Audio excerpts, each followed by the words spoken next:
দেখুন বন্ধুরা, তরকা ডাল,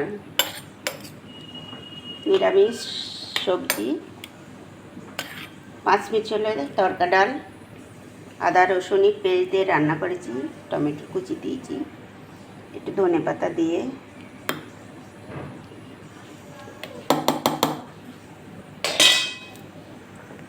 আমার রেসিপি। দেখুন তরকা ডালের রেসিপি কেমন লাগছে বন্ধুরা।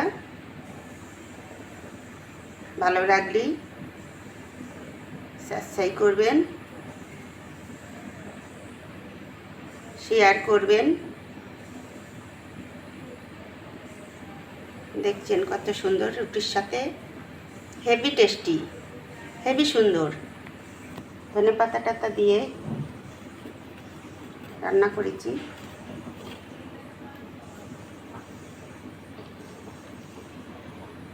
Bye bye.